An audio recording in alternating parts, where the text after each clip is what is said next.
Go, Levi. Go, Levi. Alright. Um, so, how many of you guys are in a family, lead a family, all of that? I'm pretty sure, well, I know the audience, so yeah, you guys are. But how many of you guys have ever sat at a table with a group of friends or with family or something like that and had a troubling time pondering a game to play? Or if you're with friends, then you don't know which game to play. I have a solution.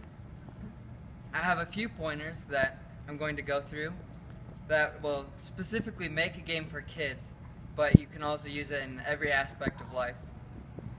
First, I would like you to notice what age group you're with. If you're with kids, you're not going to play Risk. That's just a known fact. But age is not the only factor that you should be looking at. You should look at gender and interest level and age, and there's just a bunch of things you should take into consideration while you develop your game or decide the game that you'll be playing.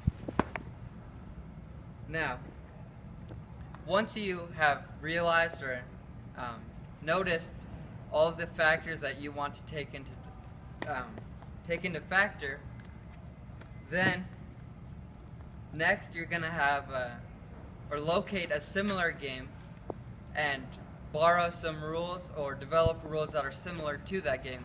Like if you wanted to take basketball, for instance, if you wanted to have a bunch of people and the object of the game is to do something with the ball, and basketball fits it similarly with rules and all that, you might take some rules like you can't pick up the ball and run with it, that's traveling, or a double dribble or whatever you want.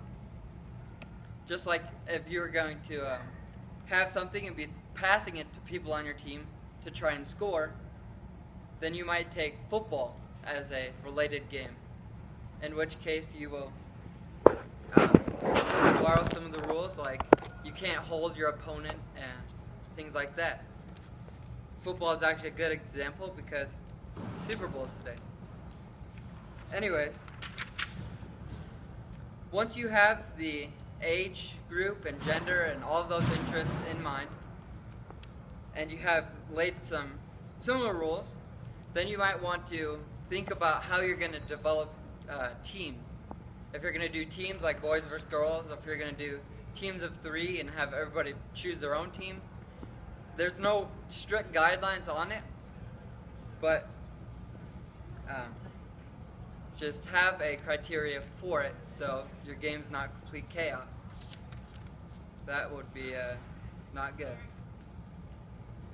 So after teams, we have the object or purpose of the game, which I would like you to address. So like in football, the goal is to throw the ball around or run it or do something to get the ball in the end zone. Once you get that, then you get points. So the object of your game might be to shoot something in a hoop and score points. Because the way you win a game is to have more points than another team. So, once you locate the object and the teams and all of that, you then will want to advertise your game. By that, I mean talk up a big game, because children especially will follow whatever they see older people doing. And if older people talk good things about it, say good things about it, then the little kids or younger children will want to do it. I've noticed that throughout life. I know a lot of people have. So you advertise it. You can also go to buddies or friends or however you want to phrase that and tell them about this new game and tell them the fun aspects of it and all that stuff. Now, to conclude or wrap it up, to put the icing on the cake, I would like to say that children are gifts, and they should be trained or taught to have a good time with friends and family, because those are both very big things in their lives. Now, playing games is fun, but it shouldn't be the total goal in life, unless you are truly talented, which you will develop that or learn that later. Anyways, games are a fun outlet to have, and they also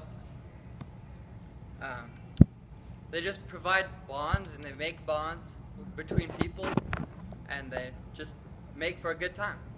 Right. Thank you.